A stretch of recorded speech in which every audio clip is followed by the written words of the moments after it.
Hey guys, it is May 11th, 2025. Just giving a quick update on my Airstar International Mongoose overhaul project. The thing that I did was I had removed the mesh shroud that was around the piece up here. This stuff is designed to protect the wiring, but it was too long and it's very difficult to bend.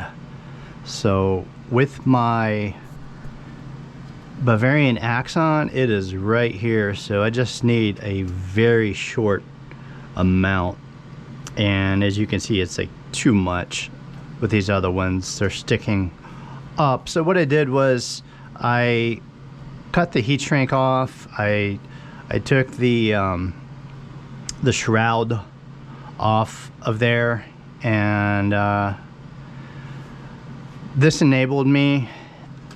The servo wires are a lot more flexible, and I was able to actually get that to go upwards, and I put some, I was able to fold the wire in over itself, so basically with the wire I was able to basically do something like this, slide heat shrink over it, and then that way it was the ideal length to plug into the Bavarian Axon.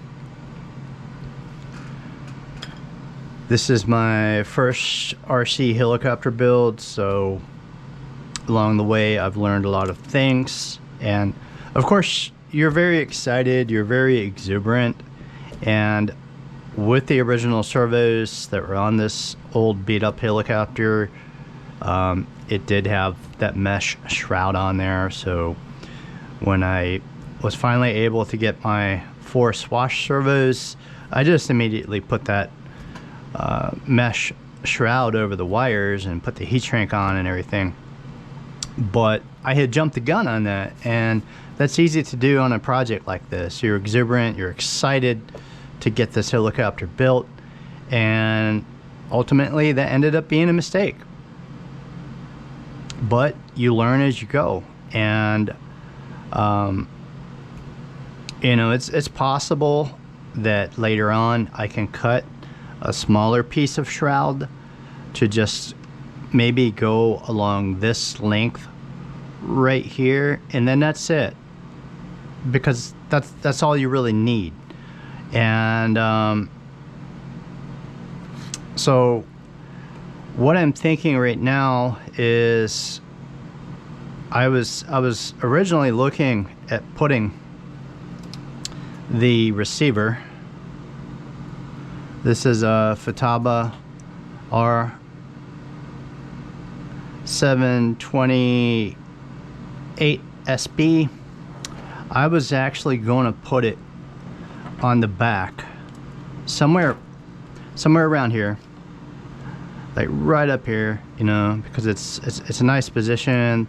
The antennae are facing back, but the inherent problem I see with this, even if you angle it up, is with your rotor wash blowing down. If the antenna blows down and it touches this muffler, the muffler will melt that antenna and destroy the antenna. So this will not be a good placement for this receiver. So I started brainstorming. I was trying to come up with some ideas, and this is what I came up with. These pieces here are what attach the horizontal stabilizer, and I have some spare mounts. So what I'm looking to do is to put these back here like this, and I might put like a little carbon fiber plastic piece on there, and I'm going to have to get an extension for the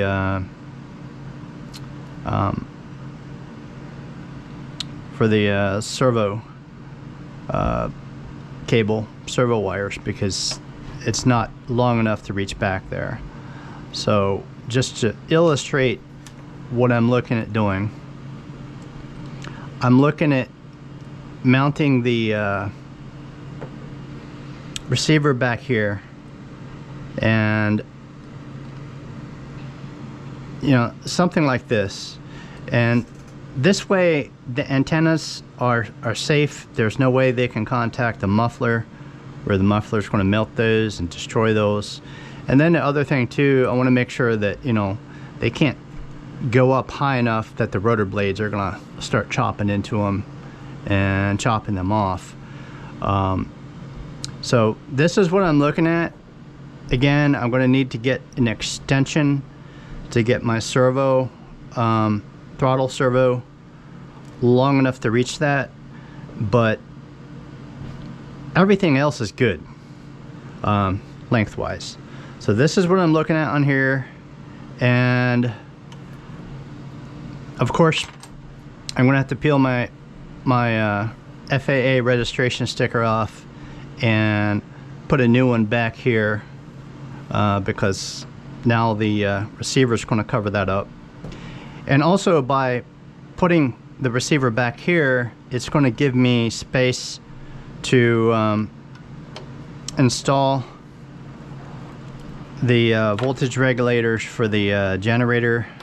Those usually go somewhere here on the side, just somewhere out of the way.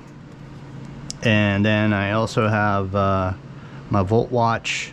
I typically put that down on the side so that when you're hovering around, you can check and see that. So the throttle servo goes into channel 3, and the ground goes down on these, so the black wire goes down. So the throttle servo is one of the few that actually still plug into the receiver. All your other channels for aileron, elevator, and pitch plug into the Bavarian axon. So the challenge I dug into yesterday was getting the servo horn and the push rod installed. And I was running into some pretty big challenges with that yesterday. I'm going to turn this on, and this is flashing red. Now it goes to green, and you have green on your receiver, so you have good link.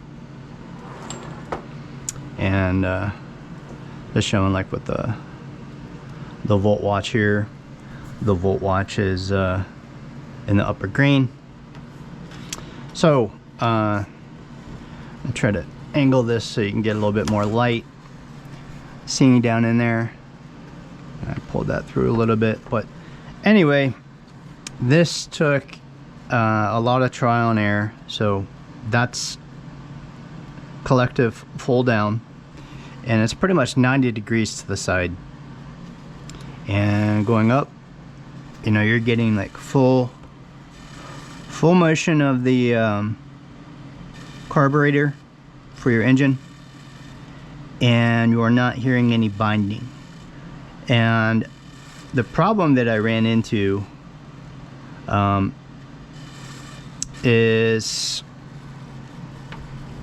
I had to reduce the endpoints because there was binding. I was like reducing the throttle curve, and the numbers were just getting way too low. So I called my friend Raj, California, and basically he told me that I needed to change.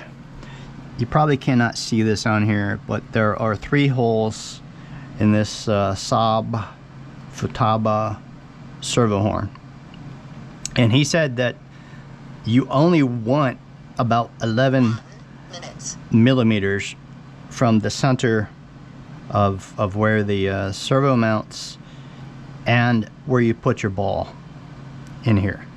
And I originally had the ball on the outside hole.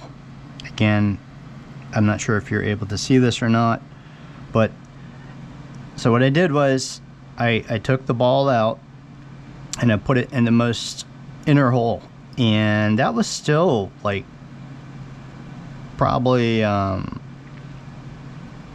good 18 millimeters out. I could check that real quick and just see. So going by the center, going down, yeah, okay, so that's like 14.75 millimeters, and that was the thing that I was missing. So it had too much throw, and the next problem I ran into was you have these little mounting blocks that hold your servo in. So you put your servo in. I saw this one underneath so that it's flat and flush, and ideally with your geometry of your push rod for your throttle servo, you want it to be as straight as possible.